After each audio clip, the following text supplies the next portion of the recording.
I never thought a small kindergarten classroom would become the place where my entire world shifted on its axis. My name is Johnny, and I'm just a substitute teacher here. Temporary, replaceable, practically invisible to most people. But today, as I arranged the tiny chairs in neat rows for the parent-teacher conference, I had no idea that he was coming.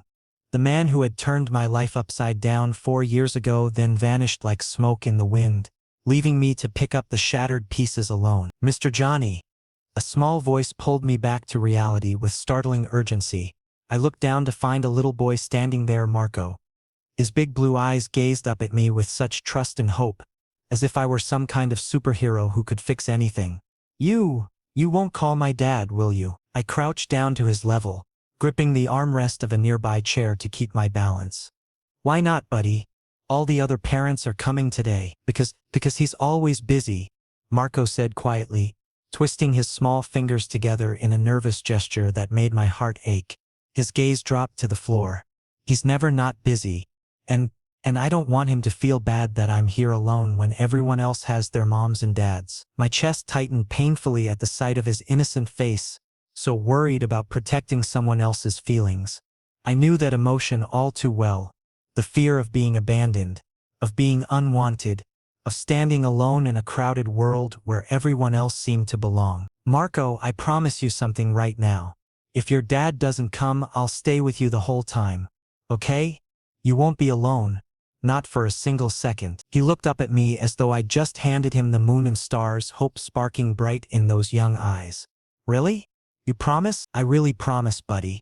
The conference time arrived, and one by one, parents began filtering into the classroom.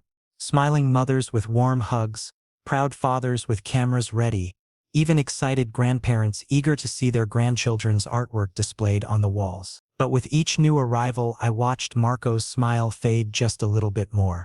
I could see his small figure retreating to the corner, sitting alone, waiting with an expression that grew more resigned by the minute. His fingers played nervously with the hem of his sweater, and my heart broke for him. I was about to walk over when suddenly, the door opened, and he walked in. Broad shoulders that filled out a perfectly tailored charcoal suit, a sharp jawline that had somehow become even more defined with time and maturity. Those same intense gray eyes that had haunted my dreams for 4 years straight, keeping me awake at night with memories I couldn't escape. Rowan Sterling. The entire room seemed to spin around me, chairs and colorful decorations blurring into meaningless shapes. This couldn't be happening. It wasn't possible. In a city this large, after so many years of careful distance, Rowan scanned the room with the commanding presence of someone used to boardrooms and corporate power. Authority radiating from every controlled movement. And then his gaze landed on me, and he stopped dead in his tracks. For one suspended moment, the entire universe seemed to hold its breath. No chattering parents, no excited children, no ambient noise. Just the two of us, separated by 4 years of silence. 4 years of unanswered questions. 4 years of pain that hung in the air between us like an invisible wall. Dad! Marco's delighted shout shattered the moment as he ran toward Rowan with pure joy lighting up his entire face. You came. I didn't think you would actually come. Dad? Dad? The word echoed in my mind like a physical blow, leaving me reeling. Rowan scooped Marco up effortlessly, but his eyes remained locked on mine, wide with shock that mirrored my own stunned disbelief. I'm sorry I'm late, champ, he said to Marco, but I could hear the subtle tremor in his voice, the barely concealed tingeing he was desperately trying to hide. Somehow I managed to stand up, though my hands were clammy and shaking, my heart threatening to beat straight out of my chest. This needed to be professional. I reminded myself forcefully, even as my emotions threatened to overwhelm me completely. Miss Sterling, he supplied smoothly, his composure sliding back into place like a well-practiced mask, though I could still see the tension in his tightened jaw. Rowan Sterling. I knew his last name. I'd known it for years. I just never thought I'd hear it again, never imagined it would re-enter my life in this devastating way. Right, I managed to say, forcing professionalism into my voice even as everything inside me screamed. You're Marco's father. That's correct. His voice was low and controlled, but something dangerous simmered beneath the surface, threatening to break through. It was the same voice that had once whispered promises in my ear during long nights, telling me he'd come back, that we'd figure everything out together, but he never came back. And now here he stood, in my classroom, with a child. His child. Marco turned to me with unbridled excitement. Mr. Johnny, this is my dad. Isn't he cool? Cool? This man who had left me without explanation, without even a goodbye? I forced a smile that made my cheeks hurt from the effort. Very cool, Marco. Rowan's eyes met mine directly, and I saw something flash across his face. Regret, longing, genuine pain, or was it just my own tortured imagination projecting what I wanted to see? Can we talk later? He asked quietly, his voice pitched low enough that only I could hear it over the general classroom noise. But I honestly didn't know if I was ready to hear his voice again, to listen to whatever explanations he might offer that probably couldn't fix any of this. The other parents began approaching me with questions about their children, forcing me to shift my attention away from Rowan, though I remained acutely aware of his presence in the room. He stood near Marco, occasionally glancing in my direction when he thought I wasn't looking. Each stolen glance felt like a knife twisting deeper. I moved through the conference on autopilot, discussing academic progress and behavioral observations, while my mind spun in circles. How was Marco his son? When had this happened? Had he been lying to me the entire time we were together? The questions piled up, suffocating me. When I finally looked up again, Rowan was still there, watching me with an intensity that made my skin burn. Marco tugged on his sleeve, pointing at a drawing on the wall, and Rowan dutifully admired it, playing the role of attentive father perfectly. But his eyes kept drifting back to me. The conference eventually wound down, parents collecting their children and heading toward the exit. I busied myself with straightening papers that didn't need straightening, avoiding the inevitable, but I could feel Rowan's presence like a magnetic pull I couldn't resist. He approached slowly while Marco chatted with another student. Johnny, don't. I cut him off sharply, my voice barely above a whisper, but filled with 4 years of hurt. Just don't. I need to explain. There's nothing to explain. Mr. Sterling, I said formally, emphasizing his surname like a barrier between us. This is a professional environment. I'm your son's teacher. That's all this is. His jaw clenched. You know that's not. Dad, can we go now? Marco interrupted innocently, saving me from whatever Rowan was about to say. Yes, champ, Rowan replied, never taking his eyes off me. We can go. As they walked toward the door, Rowan turned back one more time. The look in his eyes promised this wasn't over, and God help me, I knew he was right. The conference finally ended, parents trickling out with their children in tow, filling the hallway with laughter and chatter about dinner plans. But Rowan stayed. Marco had settled himself at a corner table, completely absorbed in drawing what appeared to be a spaceship with his crayons, leaving us in an awkward bubble of tension. I kept my hands busy arranging folders and organizing supplies, anything to avoid acknowledging the man whose presence seemed to fill every corner of my classroom. Johnny, just my name. But the way he said it, soft, familiar, intimate, erased 4 years of distance in a single breath. As if we'd spoken just yesterday. I continued sorting papers without turning around. You should leave, Mr. Sterling. I'm sure Marco is getting tired. Marco's perfectly content where he is. His footsteps moved closer across the carpet, each one making my shoulders tense more. But you don't look fine at all, Johnny. I finally turned to face him and found him standing mere inches away, close enough that I could see every detail I'd tried so hard to forget. The light stubble shadowing his jaw, the faint lines around his eyes that hadn't been there before, signs of stress or age or both. Close enough to catch the scent of his cologne, that same expensive fragrance he'd worn when we were together, when nights felt endless and promises felt eternal. I'm perfectly fine, I said, lifting my chin defensively. And professionally speaking, Mr. Sterling, this isn't appropriate. You're a parent and I'm a teacher. His jaw visibly tightened. Don't do that, Johnny. Don't pretend we're strangers when you know we're not. Then what are we? I challenged, my voice rising slightly despite my best efforts at control. Because the last time I checked, you disappeared without a word, without a text, without any kind of explanation whatsoever. Johnny, I had my reasons. Reasons? My voice cracked embarrassingly, and I hated myself for showing that weakness, for letting him see how much he'd hurt me. You left, Rowan. You abandoned me when I needed you most. When I was waiting for you, checking my phone every 5 minutes, thinking something terrible had happened. Genuine pain flashed across his face, and part of me wanted that to feel like victory, like some kind of revenge. Instead, it just made my chest ache worse. Johnny, please, if you'd just let me. Dad?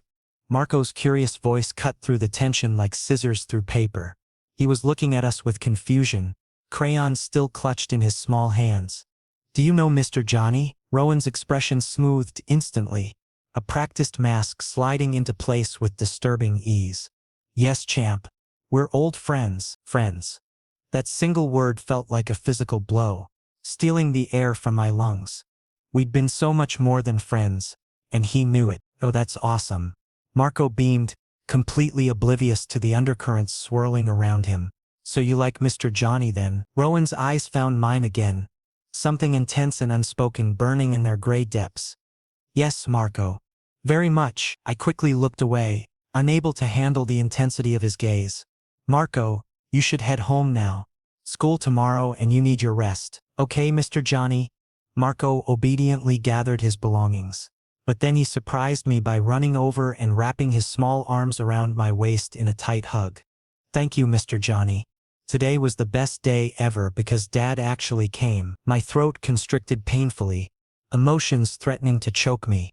Anytime, buddy. You're a really good kid. As Marco skipped toward the door, dragging his backpack behind him, Rowan hesitated, clearly wanting to say more. Johnny, I really need us to talk. Please.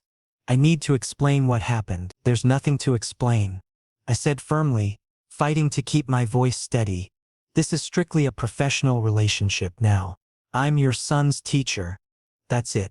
That's all this can be. He opened his mouth to argue, then seemed to think better of it, releasing a defeated sigh. All right, but Johnny, this isn't finished. We both know this isn't finished. He finally left, taking Marco's hand as they walked out together, and I stood alone in the empty classroom, physically shaking, my knees weak, because he was absolutely right. This wasn't finished.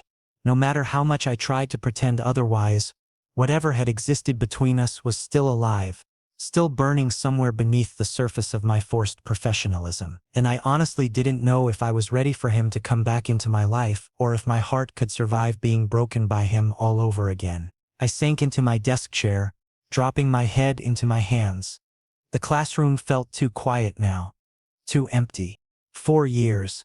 4 years I'd spent trying to move on, trying to convince myself that what we'd had wasn't real, that it had all been some beautiful lie. But seeing him again, being close enough to touch him, hearing my name in his voice, it all came rushing back with devastating clarity. The late-night conversations about our dreams, the way he'd laugh at my terrible jokes, the feeling of safety I'd had in his arms, like nothing in the world could hurt me as long as he was there.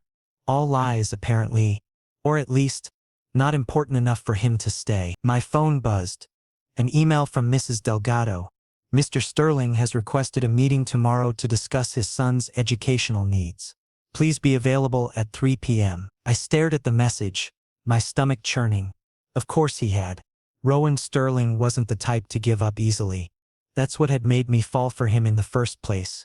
His determination, his intensity, his refusal to accept defeat. But this time, that determination was pointed directly at me, and I didn't know how to defend myself against it. I typed back a brief confirmation, keeping it professional and distant.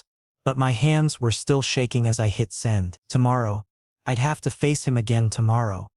And the day after that. And the day after that. For as long as Marco remained in my class.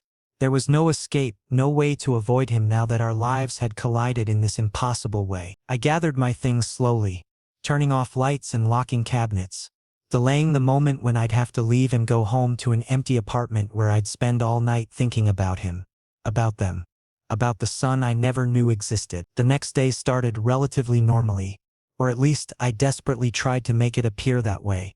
I prepared lesson plans with meticulous care, read stories to the children with animated voices, and supervised recess with watchful attention. But every time Marco looked at me and smiled innocently, I saw Rowan in him, those exact same dimples in the same places, that identical curious tilt of his head, those bright eyes that sparkled with intelligence. This child was his flesh and blood, and that reality created a constant ache in my chest like a wound that refused to heal. During lunch break, as I mechanically nibbled on a sandwich in the staff room, a message came from the principal's office requesting my presence.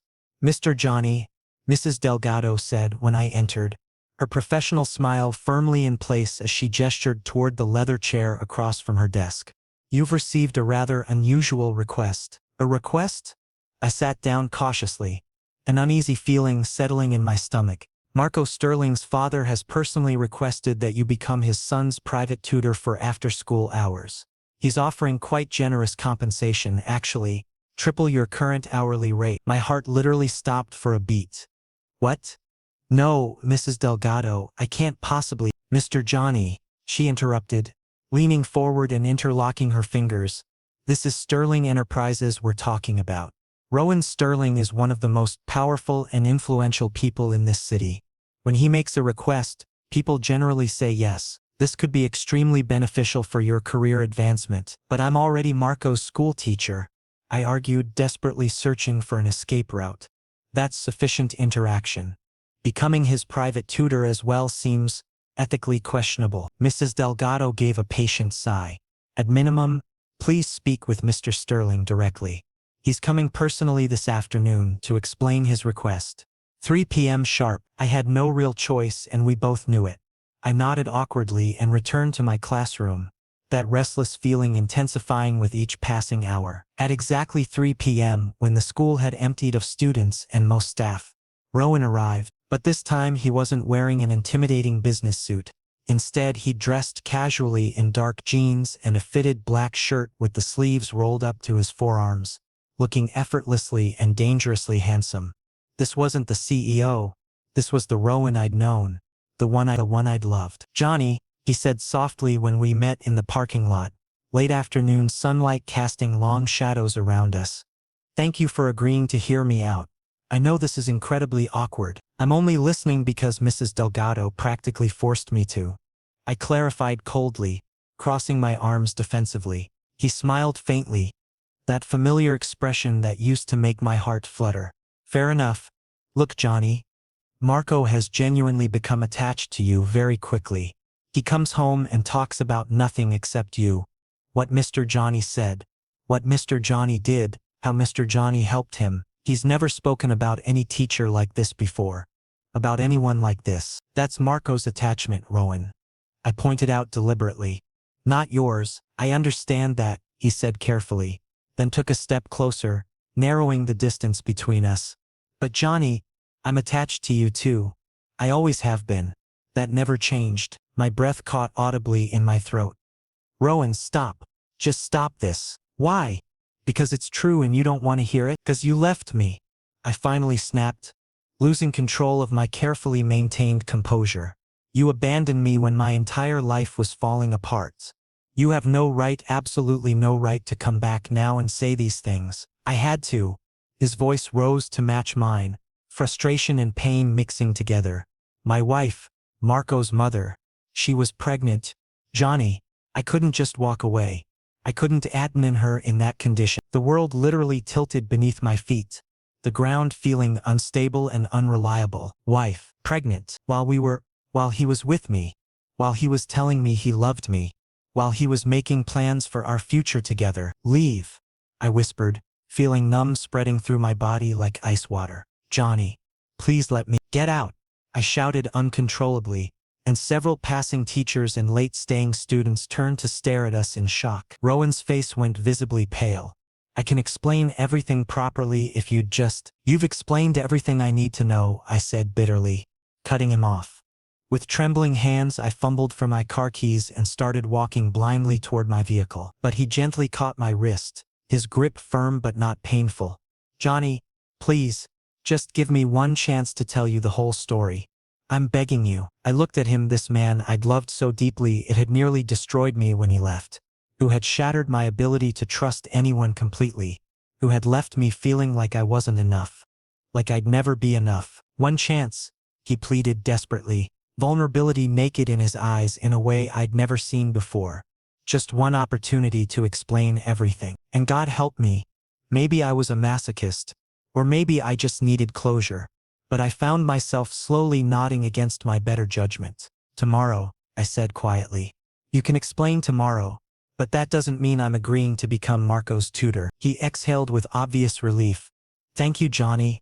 Thank you so much. But as I sat in my car and drove home through rush hour traffic, I knew this conversation could very well hurt me even more than his original disappearance had. Because whatever truth he was hiding, it would definitely break something inside me. I pulled into my apartment complex parking lot and sat there for a long moment.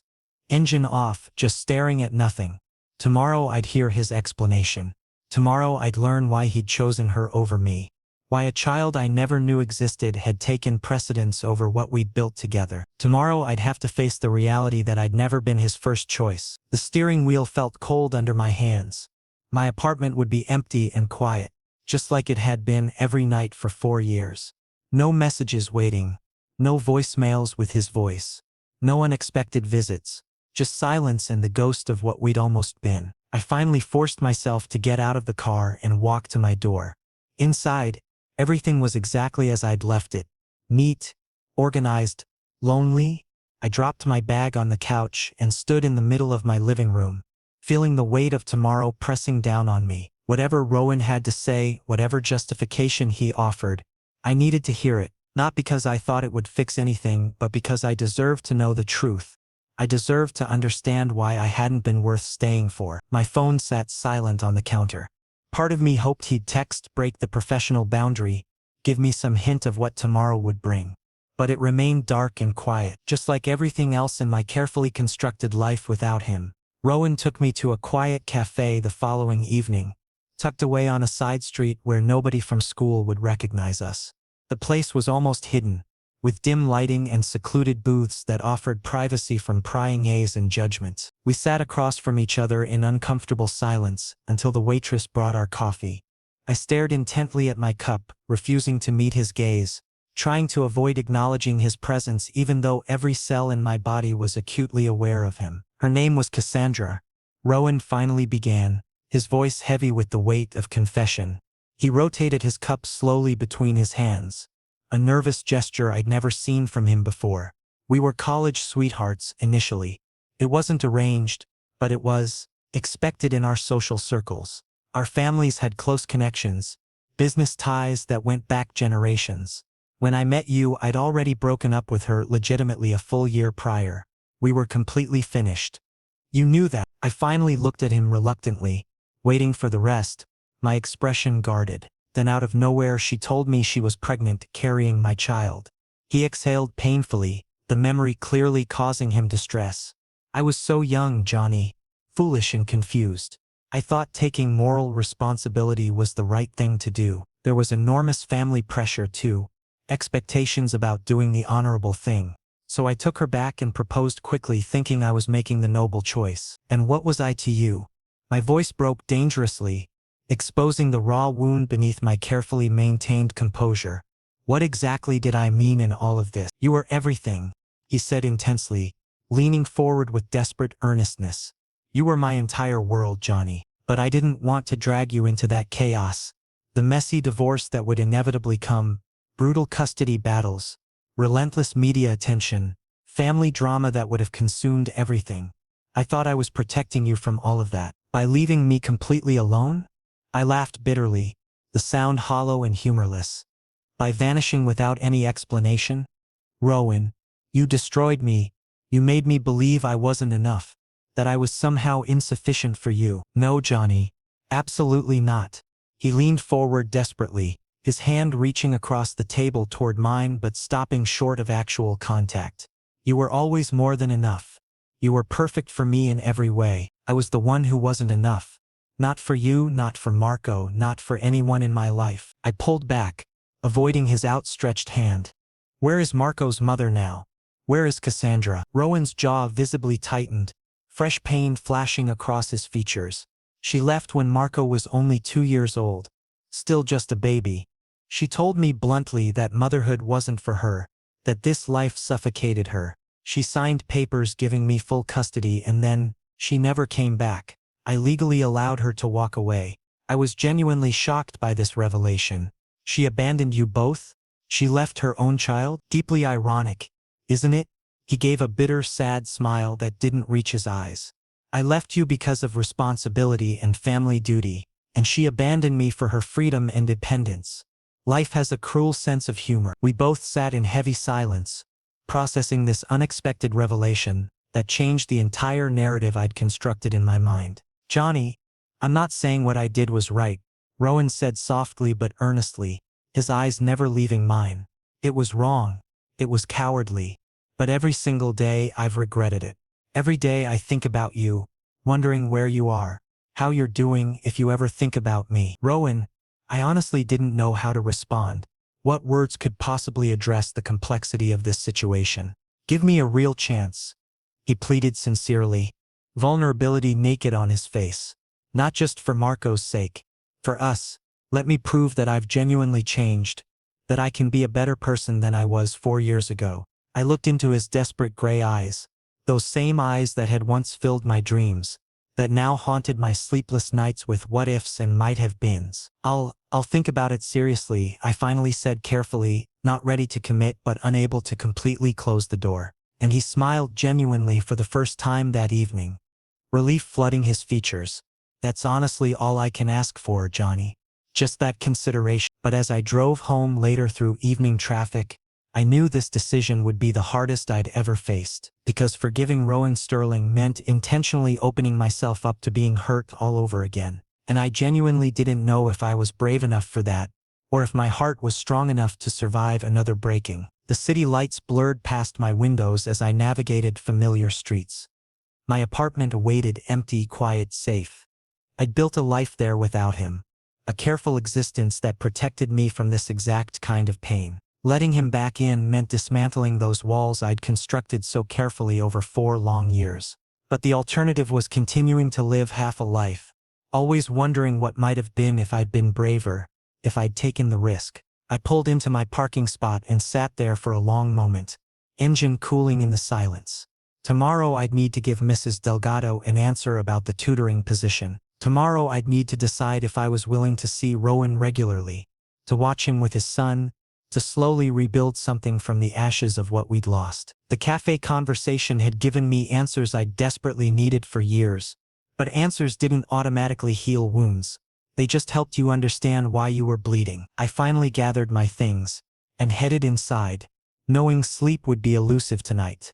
My mind would replay every word, every expression, every moment of vulnerability Rowan had shown, and somewhere in that replaying, I had to find the courage to decide what came next, because standing still wasn't an option anymore. Our paths had crossed again, and pretending we could maintain professional distance while he looked at me like I still mattered was impossible. The question wasn't whether we still had feelings for each other, that much was painfully obvious. The question was whether those feelings were enough to overcome the past, to build something new and sustainable, to create a future that included both of us and the innocent child caught in the middle. Marco deserved stability. He deserved adults who could navigate their complicated history without using him as a pawn or letting their unresolved issues damage his development. And maybe, just maybe, that shared responsibility could be the foundation for something real. I set my keys on the counter and stared at my reflection in the darkened window. The man looking back at me seemed tired, uncertain, but not defeated. 4 years ago, Rowan's departure had nearly destroyed me, but I'd survived. I'd rebuilt, and that meant I was stronger than I'd given myself credit for. Strong enough to risk it again? That remained to be seen. But for the first time in 4 years, I felt something other than resignation about my future. Fear, yes. Uncertainty, absolutely. But also, possibility. By the end of the following week, after considerable deliberation, I finally agreed to take the tutoring position. I repeatedly convinced myself it was solely for Marco's benefit. The child deserved quality education and attention. This decision had nothing to do with Rowan. I insisted to myself, but when I arrived at Rowan's massive mansion for the first time with its towering iron gates, meticulously manicured lawns and an elegant fountain in the circular driveway, I realized clearly just how deeply complicated this decision truly was. Marco literally sprinted toward me like I was some celebrity he'd been waiting to meet. "Mr. Johnny, you actually came?" Dad said you would, but I couldn't quite believe it. Of course I came, buddy, I said warmly, affectionately ruffling his soft hair. I made you a promise, remember? I keep my promises. Rowan stood casually in the doorway, wearing comfortable home clothes. Simple gray sweatpants and a white t-shirt, and he looked so domestic and approachable. This wasn't the intimidating CEO in expensive suits. This was simply a caring father with his precious son, and something about that image made my carefully constructed defenses crack, just slightly. Thank you for actually coming, Johnny, he said genuinely, gratitude clear in his expression. This means everything to Marco. We worked in the spacious study room, surrounded by floor-to-ceiling bookshelves filled with everything from children's books to legal volumes. Marco was surprisingly focused and attentive, genuinely eager to learn. But every time I patiently taught him something new, I noticed Rowan deliberately passing by the doorway, pretending to be busy with household tasks, though I was acutely aware he was subtly observing us both with protective, watchful attention. Mr. Johnny, Marco suddenly said innocently, taking a break from his crayons. Do you like my dad? I nearly choked on the water I'd been sipping. What? Marco. Because Dad definitely likes you, Marco stated matter-of-factly with childish innocence. He smiles whenever I mention your name. And he never smiles normally. Not like that. Rowan suddenly appeared in the doorway, clearly having overheard. Marco, son, those questions aren't appropriate. But it's true, Dad, Marco protested with adorable insistence. You do smile when anyone says Mr. Johnny's name. I've seen it lots of times. Rowan's face turned noticeably red, and I honestly didn't know how to react naturally to this situation that felt simultaneously awkward and oddly endearing. Marco, please focus on your homework, Rowan said gently but firmly, embarrassment evident in his voice. When Marco reluctantly returned his attention to his books, Rowan looked at me with genuine apology. I'm really sorry about that. He's extremely observant sometimes. Too observant for his own good. It's okay, I said softly, trying to diffuse the tension that had filled the room, but the deeper truth was that Marco was absolutely right. I could clearly see it in Rowan's eyes whenever he looked at me.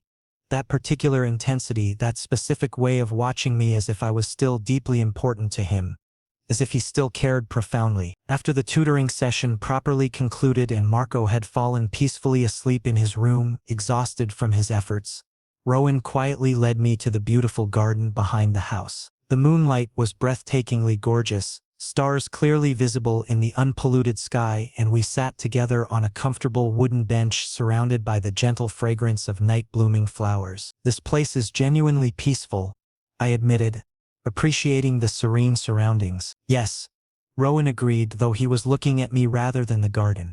But having you here makes it feel complete somehow, like something essential was missing before. I automatically turned toward him, and found he was already watching me intently, moonlight highlighting the planes of his face and casting shadows that made him look both familiar and mysterious. Johnny, I need to ask you something important. What is it? Is there any possibility you could genuinely forgive me? Or at least consider forgiving me eventually? I took a long pause, processing the question I'd asked myself repeatedly during countless sleepless nights. I honestly don't know, I answered truthfully, my vulnerability matching his. Part of me still wants to hate you for that pain. But another part, what does that other part feel?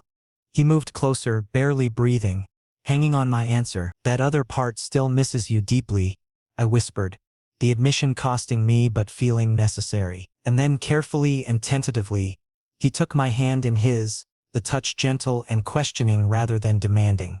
Then please let me back in. Give me a chance at redemption.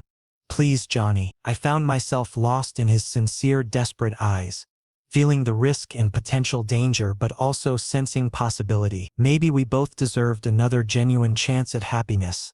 Maybe second chances existed for people willing to fight for them. All right, I said slowly, my heart racing, but we go very slowly.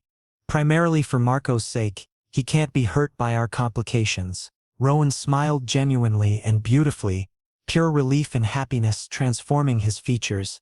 For Marco, absolutely. But we both silently understood this wasn't only for Marco's benefit. This was equally for us. A chance to repair our broken relationship and build something stronger from the pieces. The night air was cool but comfortable, carrying the scent of jasmine and roses. We sat there quietly, hands still linked, neither of us quite ready to break the spell of this moment. After 4 years of absence, 4 years of wondering and regretting, we'd found our way back to each other through the most unexpected circumstances. Marco had become our bridge, the innocent connection that made reconciliation possible. And maybe that was exactly how it should be. Starting fresh with new priorities, with a child's well-being at the center, forcing us both to be better versions of ourselves. I should probably go, I said eventually, though I made no move to stand. It's getting late. Stay a little longer, Rowan requested softly. Just a few more minutes. I've missed this, just being near you, talking to you, existing in the same space. So I stayed, watching the stars emerge more clearly as the sky darkened completely, feeling the warmth of his hand in mine and allowing myself to hope carefully, cautiously, that maybe this time things could be different. Maybe this time we could both be brave enough to fight for what we wanted instead of running from complicated situations. Maybe this time love would be enough. The following weeks passed in a surprisingly beautiful blur of routine and rediscovery.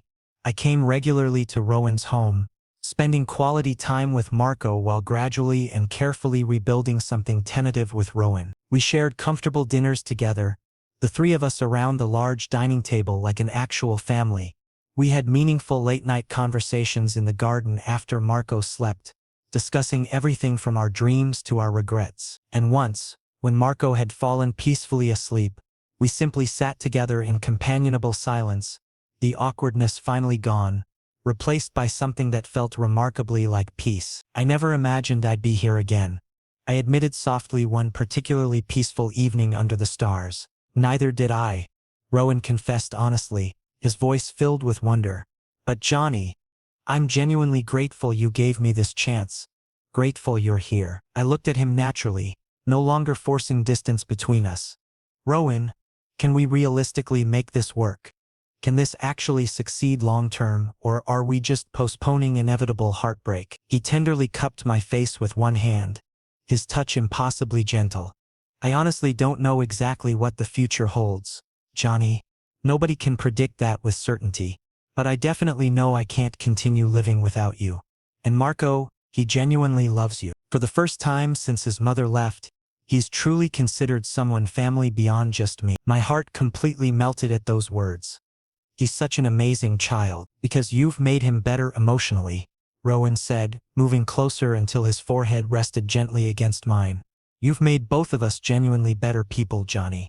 You bring out the best in everyone around you. Rowan, I love you, he whispered earnestly, the words falling between us like precious stones. I never stopped, not for a single moment. 4 years, every solitary day, every lonely night you were waiting in my thoughts. Always you. Tears came to my eyes automatically, emotion overwhelming my attempts at control. I still love you too, Rowan. I never could stop, no matter how hard I tried. And then he finally kissed me. The kiss was soft and incredibly gentle, filled with genuine love and renewed promise. It felt like coming home after a long, exhausting journey. It tasted like forgiveness and hope and future possibilities all mixed together. When we naturally separated, we were both smiling genuinely, happy tears glistening on both our faces. So, what does this mean exactly? I asked, teasing him playfully to lighten the intense emotion. Are you officially my boyfriend now? Rowan laughed softly, the sound warm and genuine. I'm something much better than that. I'm your definite future husband, Johnny. If you'll have me. I stared at him in complete shock. What? Rowan, you can't just— He carefully pulled an elegant small box from his jacket pocket, the moonlight catching on its polished surface. I've been carrying this every single day for 3 weeks now, desperately waiting for the perfect moment. But perfect moments are overrated. Johnny, will you marry me? Will you complete our family, me and Marco? Will you make us whole? I was simultaneously crying and laughing, completely overwhelmed by emotions I couldn't begin to name or categorize. Yes, Rowan. Yes, absolutely I will. He carefully slid the ring onto my trembling finger, and then we kissed again, this time with passion and desperate relief and joy all combined. Yay! Marco's excited voice made us both jump simultaneously in surprise. He stood on the garden steps in his pajamas, enthusiastically clapping his small hands, Does this mean Mr. Johnny is officially going to be my new papa? This is the best news ever. Rowan and I both laughed with relieved joy. Yes, champ, Rowan said lovingly, beckoning him over. This means we're now a proper, complete family. Marco excitedly ran toward us, and we collectively pulled him into a tight embrace, all three of us together. Finally complete, finally whole after so much time spent broken and separated. And in that perfect moment, I genuinely understood something fundamental about life and love. This was my real story. Our shared story. Not the fairy tale I'd once imagined, but something better, something earned through pain and forgiveness and choosing each other, despite all the reasons we could have walked away. The ring on my finger caught the moonlight, sending tiny rainbows across Marco's delighted face. He chattered excitedly about telling his friends at school that he was getting a new parent, about how we could all go to the park together as a real family, about 1,000 small dreams that suddenly felt possible. Rowan held us both close, and I could feel his heart beating steadily beneath my cheek. 4 years ago, that heartbeat had been ripped away from me, leaving silence and absence. Now it was back, constant and reassuring, promising permanence instead of abandonment. I have one condition, I said suddenly, pulling back slightly to look at both of them seriously. Rowan's expression turned cautious. What condition? We tell Marco the truth, age appropriately of course. He deserves to know our history, to understand that families can be complicated but love makes them work anyway. Rowan nodded slowly, respect and agreement in his eyes. You're absolutely right. Honesty from the start. No more secrets, no more running from difficult conversations. Marco looked between us with curious innocence. What truth, Mr. Johnny? That your dad and I knew each other a long time ago. I explained gently, choosing words carefully. We were friends who lost touch, and now we've found each other again. Sometimes life separates people who care about each other, but sometimes it also brings them back together when the time is right. Like a happy ending? Marco asked hopefully. I smiled, tears still wet on my cheeks. Exactly like a happy ending, buddy. Or maybe a happy beginning. Rowan squeezed my hand, the ring pressing reassuringly against my skin. A happy beginning for all of us. We stayed there in the garden until the night grew genuinely cold, talking about wedding plans and living arrangements and all the practical details that would need addressing. But beneath all that planning, there was simply joy. Pure, uncomplicated joy at being together, at having fought through pain and found our way back to each other. This was my family now. Imperfect, complicated, but absolutely perfect in all the ways that truly mattered. Marco between us, Rowan beside me, and a future stretching ahead filled with possibility instead of regret. The story that had seemed to end in heartbreak 4 years ago was actually just beginning. And this time I knew with absolute certainty we'd write a better ending together.